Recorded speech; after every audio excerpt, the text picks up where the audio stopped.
What is up, guys, and welcome back to the channel. In this episode, we are back in the shop. We are working on the Kodiak, and today we are going to be upgrading our solar and our power system. So let's go check out what we've been doing. All right, we are going to start up here on the roof. As you can see, we got a couple different solar panels up here, and the reason that is we had bought two of these from Santan Solar. It's actually right up the road, and we got both of them mounted up here. You can see here.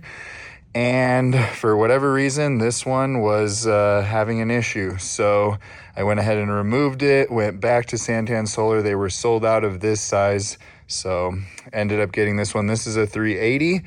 This is a 320. They are on separate charge controllers.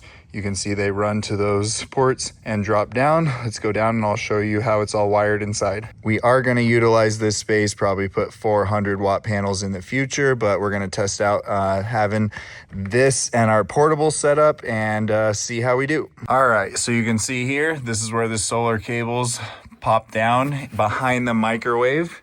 Microwave's right there. We pulled that out. That was super easy.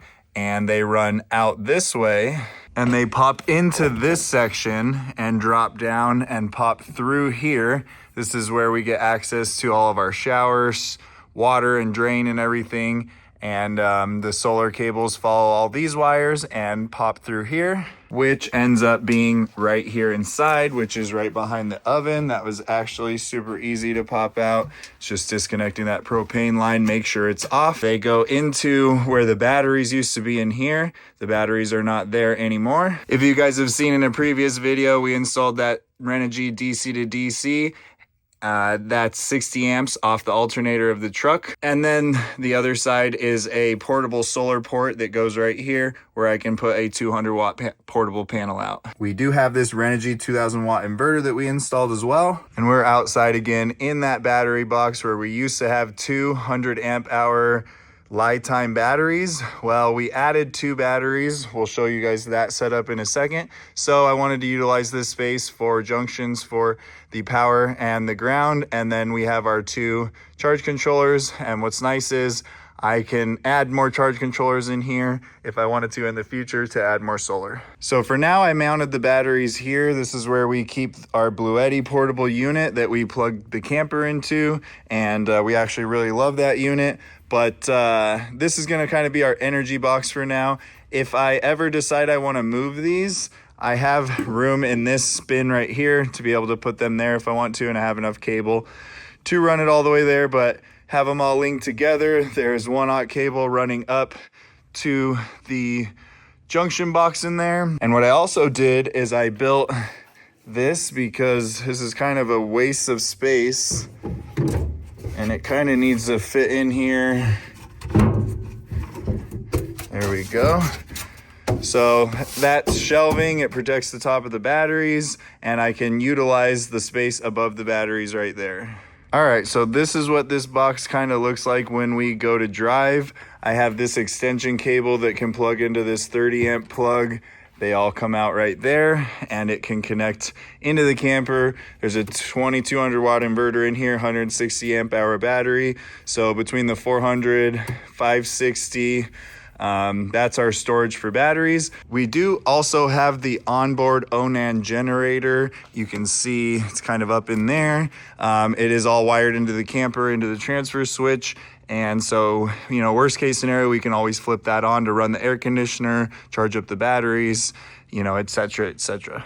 Well, I was in the middle of editing this video, and Eric, the Cummins camper, on all the socials, if you guys don't already, go check out his channel. He is on a northern route from the tip of Baja all the way up to Alaska. He has an awesome channel. He is good friends of ours. They were heading north out of Baja and had some projects they needed to get done. One of them was upgrading his solar system, and so he was getting rid of these 360 amp hour Renogy panels and a Victron charge controller for them. So this part of the video is sponsored by the Cummins camper because they graciously gave us this system. So we went ahead and threw this on. Port comes over here. There's one right next to the other two that were there. all wired up. So let's go down and I'll show you the charge controller. So as you can see in the battery box, we now have the 3 separate charge controllers, which I actually like because if something were to happen to any one of these systems, you're still being able to bring in solar from the other 2.